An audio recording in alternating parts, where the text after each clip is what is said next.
I'm gonna give you three things to remember. And again, reverting back to history.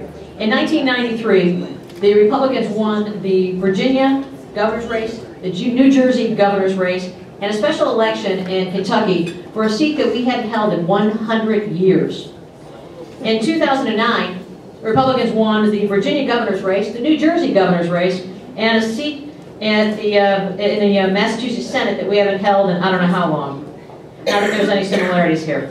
The generic ballot in 1994, 46.5 Republican, 42.4 Democrat. Identical to what it is today.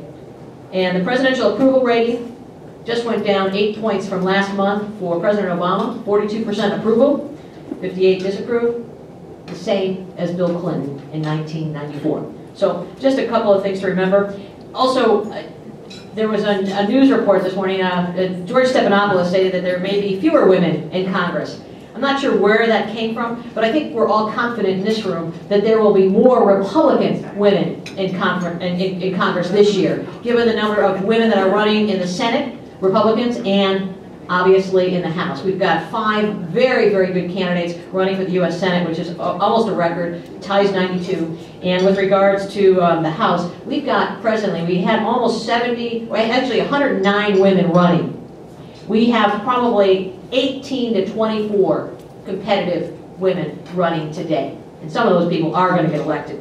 So, with no further ado, I know that everyone is short on time. Let me make some quick introductions of our panel, and I'll ask them to, we'll have everybody speak and then take questions at the end. And this is kind of a hard thing. Jim, of course, always being meticulous, gave me notes on everybody. The problem is that I know all of you all too well, so I've modified a little bit. But certainly our first panelist needs no introduction, and that's Congresswoman Shelley Capito.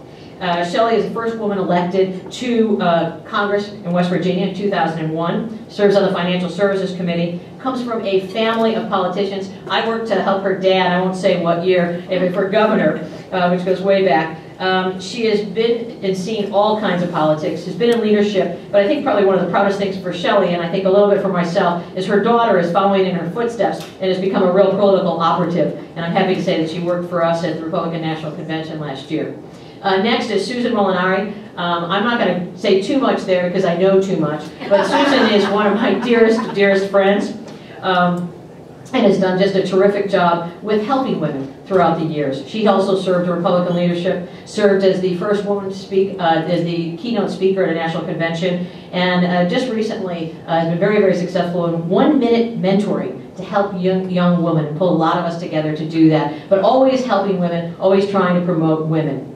And of course, Deborah Price, former congresswoman from Ohio, elected in 1992. You know, we were talking about Louise Slaughter. Well, if there was somebody that was able to spin and twirl Louise Slaughter, it was certainly Deborah Price, who served on the Powerful Rules Committee. I think had a little bit of fun with it. Also, Deborah is head of ViewPAC, Value in Electing Women. If you haven't given, please do. It's a wonderful PAC. We've given out nearly $100,000 to just women candidates this year. This is the first year we'll spend every penny because there are that many women that we have.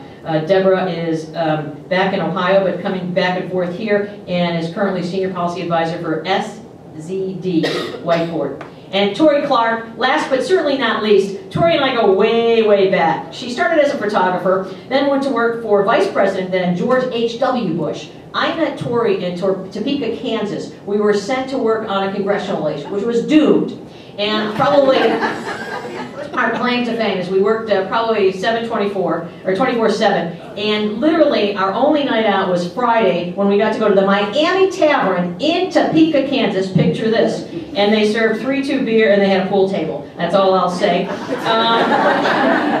She was Assistant Secretary at the Department of Defense for Don Rumsfeld, kept him out of trouble, is an author and a great mom. With that, I'll have the panelists come up, and then if we could start with Shelley. I know you have to leave, but we'd love to hear from you first. Thank you very much. Maria, and thank you for everything you've done for everyone in this room and many people far and wide.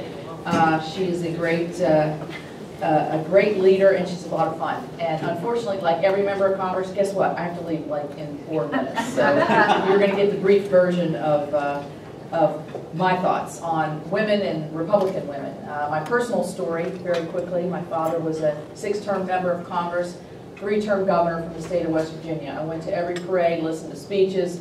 I didn't have a choice. You know, now we give our kids a choice. You want to go to the parade, honey? Right. No. It was like, get in the car. You're going. And yeah, it's so true. And believe it or not, when he was in Congress for 8 years, we started school in West Virginia from September to December, and then we packed the entire family and went to school in Washington, D.C. from January till June. Imagine doing that to your kids. Yeah, it was great. We're like, okay, time to move again. We got the mouse in the back seat and the whole thing. You know, my brother had a pet mouse. Anyway, so I come by this naturally, and it gave me 2 really good things. It gave me appreciation for the impact that you could have on people. Not in a larger sense, but in a smaller sense. My dad would walk into a room, still does to this day. Thank you for helping with my dad, who's a vet. Thank you for helping pave my road. Thank you for appointing my son or daughter to the military academy. All these small things just add up to become big things. And that made a great impression on me, and I think that was probably one of the driving factors that I put myself out there. The other thing I gained by having, and Susan may have the same kind of issue too, is being raised in a political family. I developed a very thick skin pretty quickly. I could see the attacks on my dad and our family. I could see how unreasonable they might be in a lot of sense, but I could also see his ability to just sort of slough them off. I'm sure he didn't in the tiny hours of the night as he was talking to my mother, as I might with my husband, but in the public face of it was, I'm just going to fight through this because it's important what I'm doing. And I think women have a hard time with that in some sense, is developing that thick skin of just saying, toughen the kids up, they're just going to have to hear it, and because it's important what we're doing, and move forward. And so I'm very grateful to have had that. I don't want you to think callous and it doesn't hurt. It always hurts. But you have to look at the greater good or the greater goal and try to keep moving forward. And I was able to get that. The one thing that I think Republican women can be especially good at, and I think we need to find our niche at that, and I think it's something that the American people are really crying for, is somebody that's actually going to listen to them. I think women candidates in general have an advantage because I think women are, I believe, perceived to be better listeners. And hear more what people are saying. Now, if you look at what you're doing, who am I listening to? Well, I just made it quick. I'm listening to my family. I'm listening to my friends. I'm listening to my staff sometimes. I'm listening to my committee hearings and the people that are talking. I'm listening to my constituents. And I've written this down. It's listening to our leaders. I just heard our leader. And then just kind of random folks. What I call the Kroger consensus. If I want to go to Kroger and spend 15 minutes, I don't go. I send Charlie. That's my husband.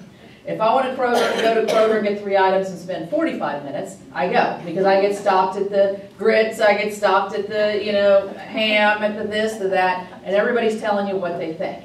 And it really is a good slice of life because everybody has to go to the grocery store. And so think of all the people that we listen to. And if we're good listeners, then I think we can reflect back what people want and how people are feeling. And so I think that there's not enough listening in Washington. We certainly can bloviate, talk, and yell and scream and talk over one another. And I think, unfortunately, the 24-hour news cycle encourages that kind of not listening. I don't go on the big shows very often, but I was on CNBC the other day, and this guy kept interrupting me. It wasn't even another panelist, it was the interviewer. And all these emails I got back was, can that guy learn how to be polite? Or, it was just, but that's the way it is. And for some reason, it's considered to be a good skill if you can just push and prod before somebody can complete answering the question. And so I think listening is something that we need. The final thing is, have fun. I think that's going to be a thread you're going to see with all of us, that we all have a good sense of humor. We can laugh not only at things that happen, but we can laugh at ourselves. At the end of the day, it's important work, but if you don't have a sense of humor about yourself, about your staff, about your life, and it laced with an optimism about the country, then this job and this city can beat you down. and can take you to the point where you, not to say I haven't had these moments where I put my head down on, put my head on the pillow at night and say to myself, you know what, I'm a nice person. Why am I doing this? I could be a better golfer, a better tennis player, a better wife, a better mother, and I am a brand new grandmother, a better grandmother if I didn't have this just consuming my life. And so I realize the importance of what we do, but I also realize at the end of the day, oh, then I'll say to myself, well, that's their opinion, too bad. I'm just going to move on with it. And so I appreciate what you all do to keep us moving, to move us in the right direction. We do need to get more women. It's a constant challenge, a constant question, and I don't think any of us really know why. But it's not something that you take on a whim and say, gee, I think I'll run for Congress or City Council or anything. It's something you have to believe and feel in your heart, in your gut. And if you stay true to yourself, you can be very successful. And just keep pushing forward. And my first support team, as I made my very first announcement, was not only the folks I mentioned, my family, of course, extremely important, but were all my friends that sat on the bleachers. I called them my bleacher buddies. They sat on the bleachers with me. And when I cheered the soccer games and the baseball games and the volleyball games with all of my kids, when I turned to them and said, I'm going to try to do this, but I need your help, they were all right there for me. And so it was the strong network of women, friends, leaders, and very prominent in the community, some of them very helpful in helping me raise money and other things you need, but it was that strong base of friendship from my friends. I hope they're still my friends. My husband jokes, he goes, yeah, they see you coming, they're going, no, I'm not giving you any more money. But anyway, thank you all very much. Sorry to rush and talk so fast, but it's been a pleasure to be here.